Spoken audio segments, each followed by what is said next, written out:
Guys इस video lecture में हम क्वेश्चन नंबर 2 को बहुत ही कंसेप्चुअल ढंग से एक एक स्टेप बताने वाले हैं। तो क्वेश्चन है show that any positive odd integers is of the form 6q + 1 6q + 3 and 6q + 5 where q is some integers. अब इस टाइप के क्वेश्चन को सॉल्व करने के लिए हम इसमें यूज करेंगे यूक्लिड्स डिवीजन लेमा।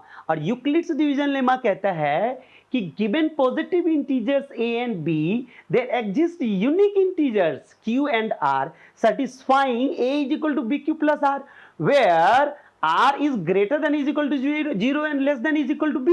अब इस पूरे कंसेप्ट को हम इसके फॉर्मेट में डालेंगे और इसमें लिखा है कि एनी पॉजिटिव ऑड इंटीजर्स, तो इसका मतलब a को हम एज इट इज लिख देते हैं, लेट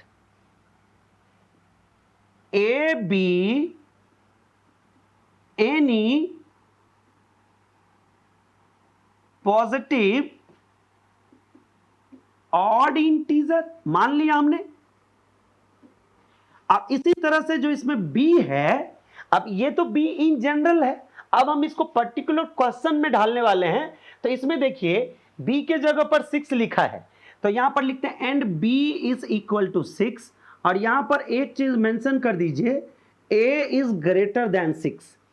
अब इस तरह से इस यूक्लिड्स डिवीजन लेमा को यूज करते हुए अब हम step by step well defined series हम बनाने वाले हैं। तो अब यहां पर लिखेंगे now use Euclid's division algorithm.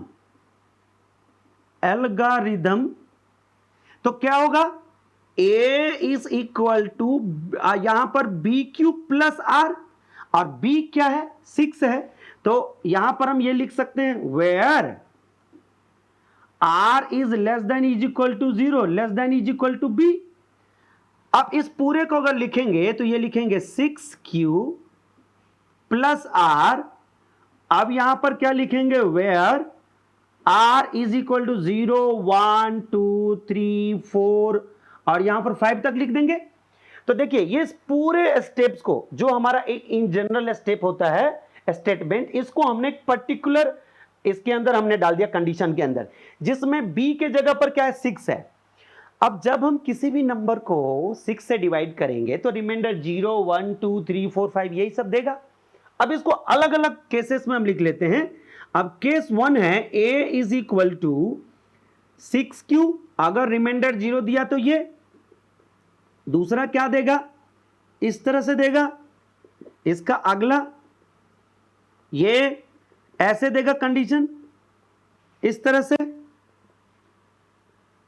ये देगा और लास्ट में देगा 6q प्लस 5। ये सारे के सारे केसेस बनते हैं यदि हम किसी भी नंबर को इस फॉर्मेट में लिखते हैं a is equal to 6q। तो ये याद रख लीजिएगा a is equal to 6q plus 0 और होते होते वो 5 तक जाएगा। अब यहां पर मुझे इन सभी नंबर को आइडेंटिफाई करना है, कैटेगराइज करना है कि इसमें से कौन सा इवन है कौन सा ऑड है। तो इसके लिए हम एक कंसेप्ट पर फिर से चलते हैं और यहां देखिए जब इवन नंबर को अगर हम किसी भी इंटीजर के साथ मल्टीप्लाई करते हैं तो यह हमेशा इवन देता है। ये अब चाहे तो अपने तरफ से भी कोई एग्जांपल लेकर आप इसको वेरीफाई कर सकते हैं। अब जब आपको यह पता चल गया कि even into any integer even देता है, अब इसके अंदर हम कुछ सम करके देखते हैं। तो यदि मैं इसके अंदर अगर इवन सम करूं तो इज इक्वल टू हमेशा इवन देगा, और यदि इसी के अंदर अगर हम ऑड सम करूं तो हमेशा ऑड देगा। तो ये पूरा कंसेप्ट को अब हम यहां पर अप्लाई करने वाले हैं। इस तरह से देखिए ये पूरा पार्ट यहां से अगर मैं ये करूं बात, ये पूरा का पूरा हो गया इवन। जब ये पूरा इवन हो गया तो इवन में जब हम इवन ऐड करेंगे तो ये आंसर देगा इवन। इसी तरह से लेकिन ये इवन में अगर ऑड ऐड करें तो ये देगा ऑड, फिर से ये इवन ऑड इवन ऑड, इस तरह से। अब देखिए मुझे चेक क्या करना था, ये जो a है ये वैसे फॉर्मेट को इसमें से लेना है जो क्या दे रहा है, पॉजिटिव ऑड इंटीजर। तो हम सबसे पहले इवन वाले को काट देते हैं, ये वाला इवन हम कट जाएगा कट जाएगा कट जाएगा। इसको स्टेटमेंट में यहां लिख सकते हैं, but 6 cube plus 2 and 6 cube plus 4, ये तीनों जो हमने काटे हैं आर इवन, ये तो इवन हो गया। Therefore, the positive odd integer, therefore, the positive odd integers are of the form क्या होगा, 6 cube plus 1, 6 cube plus 3 and 6 cube plus 5। इस तरह से ये हमने एग्जैक्ट इस फॉर्मेट को इसमें से निकाल लिया, और ये पूरा पूरा स्टेप बाय स्टेप एक एक कंसेप्ट को हम यहां पर क्लियरिफाई करते हुए सारे क्वेश्चंस को हमने कर लिया। तो चलते हैं भी इसी के साथ हम क्वेश्चन नंबर 3 पर। क्वेश्चन नंबर 3 है, an army contingent of 616 members is to march behind an army band of 32 members in a parade.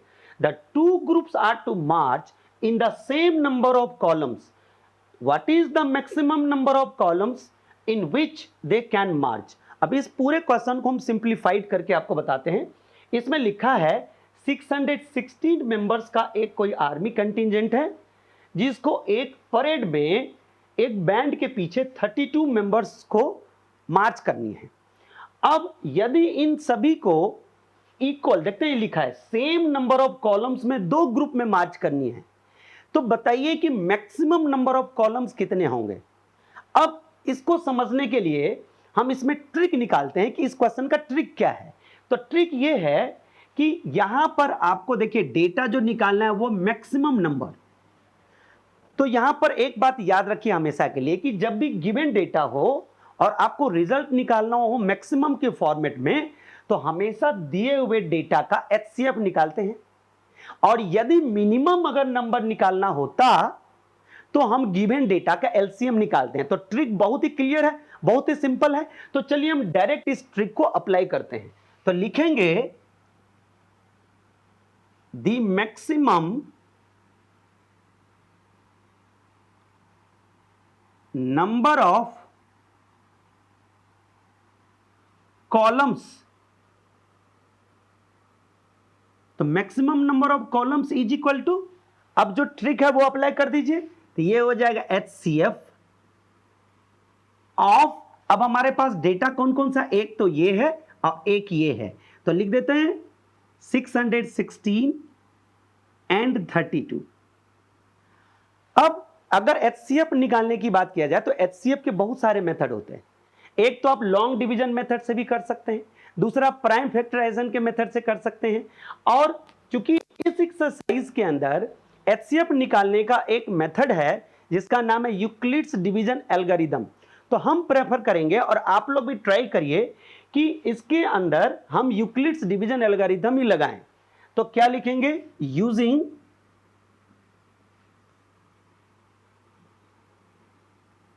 Euclid's division algorithm 616 is equal to, अब देखिए यहां अगर चाहे तो आप यहां लिख सकते हैं वेयर 616 इज ग्रेटर देन 32, तो 616 पहले लिखा और यहां 32, और जब मैं इसको नॉर्मली डिवाइड करता हूं जैसे कि प्रोसीजर है, तो हम इसको लगाएंगे 19 से, और जैसे 19 से लगाएंगे तो हमारा यहां 8 रिमाइंडर बचेगा। तो ये हमारा स्टेप 1 हो गया। अब इस स्टेप 1 में हमने देखा कि रिमाइंडर 0 नहीं हुआ, तो हम यहां बोल सकते हैं कि here the remainder is not 0, so procedure continues. तो यहां पर फिर से क्या करेंगे, अब ये कैंसिल हो गया। अब ये जो 32 है इसको हम ए बोलेंगे और इसको हम बी बोलेंगे। जो प्रोसीजर है इसको याद रखिएगा, क्योंकि इस केस में इसको ए बोला था और इसको बी बोला था। यूक्लिड्स डिवीजन एल्गोरिथम अप्लाई कर रहे हैं, तो यहां पर ये हो गया। अब नेक्स्ट स्टेप में फिर से क्या यहां पर लिखेंगे 32 is equal to 8 into 4, plus 0। अब देखिए यहां हो गया, यहां क्या हो गया, रिमाइंडर 0, तो यहां लिखेंगे रिमाइंडर, आपका मन है, ऑप्शनल है ये। अगर आपको लैंग्वेज बहुत भारी लगता है तो आप लैंग्वेज को स्किप भी कर सकते हैं, बट अगर आप धीरे धीरे प्रैक्टिस करें तो आप जब आंसर शीट में ये लिखेंगे तो जो टीचर आपका आंसर शीट चेक करेगा उसको अच्छा लगेगा। तो यहां लिखेंगे रिमाइंडर हैज नाउ बिकम 0। ठीक, तो अब जैसे 0 हो गया तो अब क्या लिखेंगे, so our procedure stops, so our procedure stops. ठीक, अब जैसे ये प्रोसीजर स्टॉप हो गया, अब हम यहां चेक करेंगे कि कौन सा ऐसा नंबर इस प्रोसीजर को स्टॉप किया। तो हमने देखा कि जो 8 से जब हमने डिवाइड किया ना 32 को, तो 4 टाइम्स लग के यहां रिमाइंडर 0 दिया। तो यहां अब कुछ भी मत लिखना है, यहां पर सीधे लिखेंगे देयरफॉर द